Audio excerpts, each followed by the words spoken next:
This is Frederick Henry Royce, born in 1863 in Alwilton in England.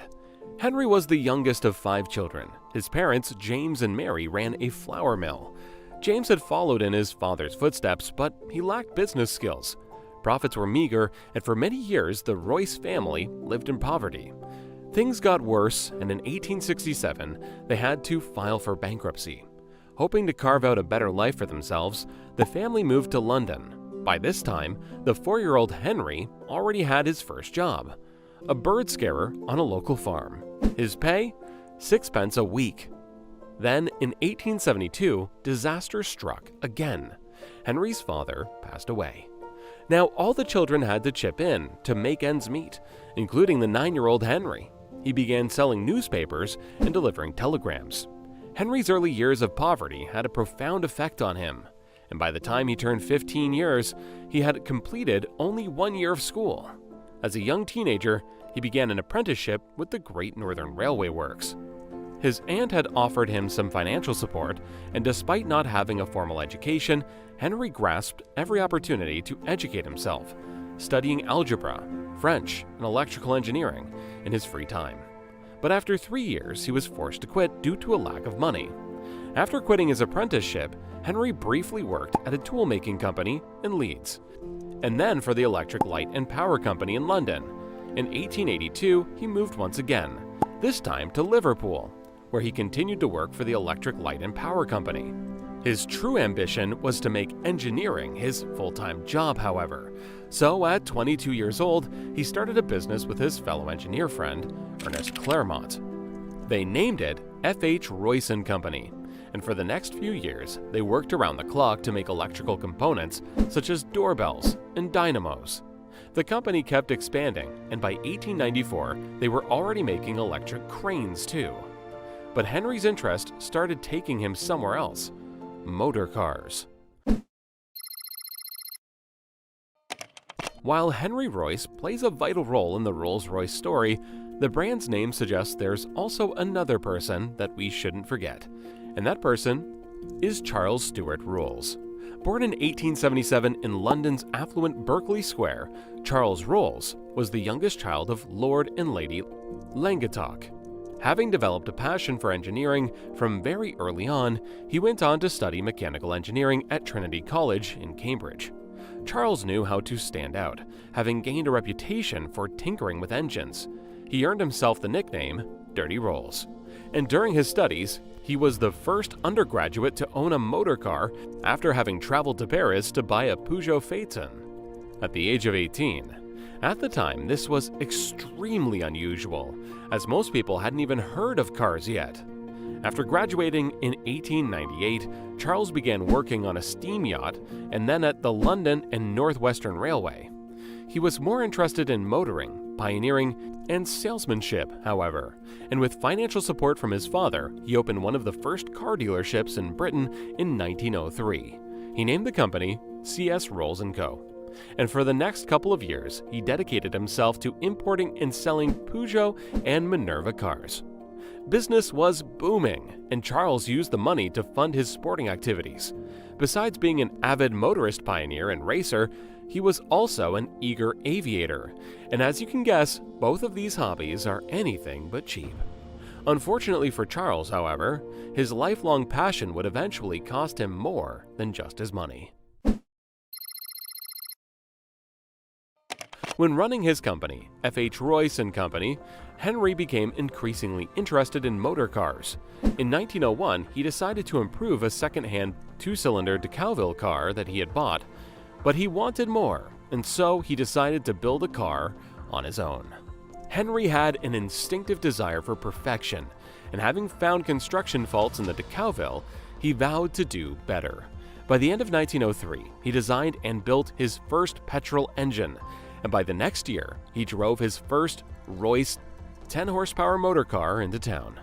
By now, 2 decades had passed since Henry set up the company. His first car was a success, and so he set out to create another one, and another. Of the 3 cars that he had built, he gave one of his business partners, Ernest Claremont, and the other he sold to one of their shareholders, Henry Edmunds. and it was this Henry Edmunds who would eventually arrange the meeting between Rolls and Royce. Henry Edmunds was a shareholder in Royce's company and a friend of Rolls. After having bought one of Royce's cars, he began boasting to Rolls about it. At the time, Rolls was frustrated with only being able to sell foreign imports in his company, so Edmunds arranged a meeting. Little did Edmunds know that the meeting would change the future of motoring forever.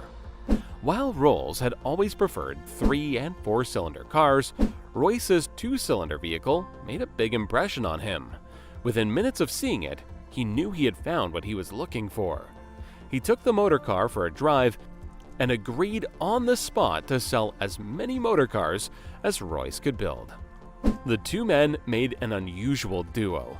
There was not only a massive age gap, but also a class and education gap. For starters, Royce was 41 years old, while Rolls was only 26.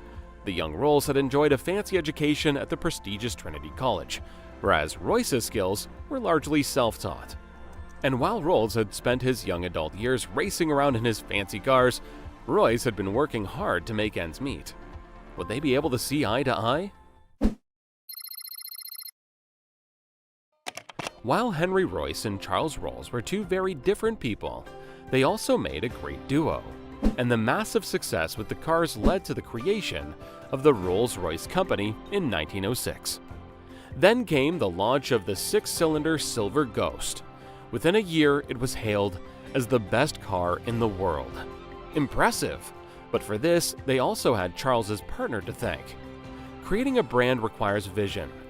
So while Henry and Charles were busy building and selling motor cars, it was Charles's partner, Claude Johnson, who took on the role of managing director. He knew it was vital to expand the company's reputation, and the publicity genius that he was, he orchestrated a series of stunts to promote the quietness and reliability of Rolls-Royce motor cars. One of his early adverts for the 40 to 50 horsepower motor car promoted it as the 6-cylinder Rolls-Royce.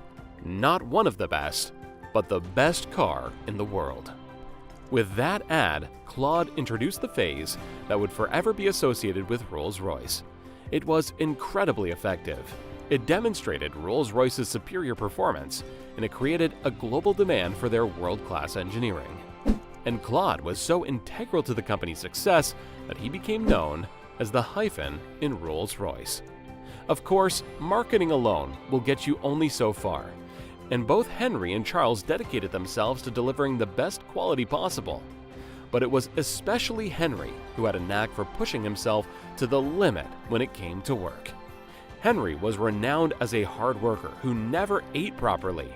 Unfortunately, these habits severely affected his health. But surprisingly, he would end up outliving his business partner Charles by a couple of decades. Over the years, daredevil Charles's interest in aviation kept growing. He even tried to persuade Henry to develop a design for an aero engine, but Henry refused. To continue living out his aviation dreams, Charles bought a Wright Flyer aircraft, with which he made over 200 flights. In 1910, he became the first person to make a non-stop double flight across the English Channel. But just 1 month later, everything changed. During a flying display at Bournemouth, Charles was killed in an air crash. He was only 32 years old. He became the first Briton to die in a plane crash, and his premature death meant the end of the short-lived Rolls-Royce partnership. Now Henry would have to continue their legacy on his own. Henry had an innate work ethic, and his innovative designs established Rolls-Royce's reputation for superior engineering and quality. He uncompromisingly persuaded his basic principle of establishing the best design with both the finest materials and the highest levels of craftsmanship. To put it in his own words, strive for perfection in everything you do. Take the best that exists and make it better. When it does not exist, design it. During the First World War, the company expanded into manufacturing something Charles had once requested: aero engines, and during the next couple of decades, the company did extremely well.